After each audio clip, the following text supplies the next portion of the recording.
This is exciting to me because I think that we expect this of students, that we expect them to be able to do this automatically, but we don't teach it to them explicitly. And so now what happened here in this classroom is evidence that if we give them the tools, they can actually do it, and they can do it as well or better than we can. They rocked it. They really were able to do the self and peer assessment in meaningful ways and to learn from themselves and each other. The teachers were focused less on teaching than on facilitating learning, and the students stepped into that role comfortably and gladly.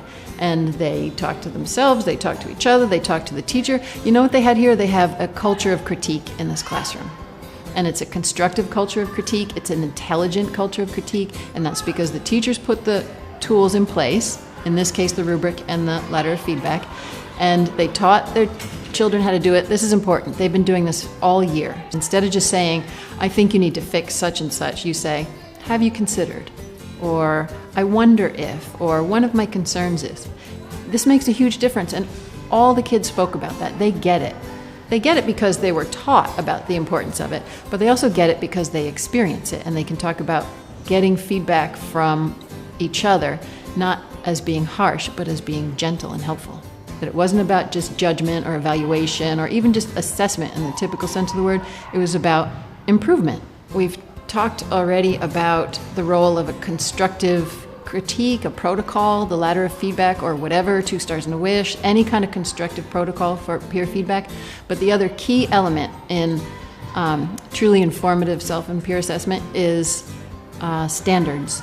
And that can be in the form of criteria checklists or rubrics or whatever. I don't care how you communicate your standards to your students, but if they are grounded in the discipline, then students and teachers themselves know what the learning targets are, and they can all aim towards them.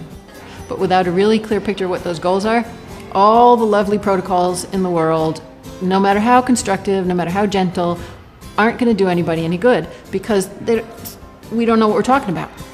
So you definitely need both of those elements. You can do all kinds of things, but you have to have that basic foundation of what are my goals for my students and what does high quality learning and work look like on this particular task. I know from talking to them that a lot of teachers are very skeptical about self and peer assessment. That's partly because of misconceptions about what it really is. A lot of people hear self-assessment and peer assessment and think that students are just going to go grade themselves and each other, and of course they'll give themselves A's, they'll stroke their friends and they'll bash their enemies. That's absolutely true if what you do is ask them to grade themselves. But that's not what we're asking them to do. We're asking them to give each other and themselves feedback based on standards of quality.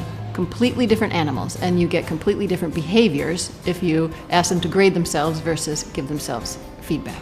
So the most important thing, if you're curious about this at all, is to keep in mind that this self and peer assessment is really about feedback. The point is actually to get them to revise and improve and deepen their learning and raise achievement. So why would you ask them to grade themselves? I don't. They have a beautiful community of learning in here, and there's mutual trust and respect. Do you have to have that to start self and peer assessment? No. You can get it through peer and self-assessment. It takes courage, I think, for teachers who aren't sure that their students will treat each other well or even treat their teacher well. Start with a piece of your curriculum with which you have confidence, and then define your learning targets, create standards, create assignments, that you have some comfort with, and then dive in with the self and peer assessment. I have never met a teacher who didn't make a genuine commitment to trying self and peer assessment and then regretted it. They all love it. They try it, they stumble a little maybe, they try it again, they get feedback from their peers, the other teachers about how to make it work, and it works. That's what I want people to know, that there are all kinds of ways that it can fail, but there are far more ways that it can succeed, and students can actually do this and benefit a lot from it.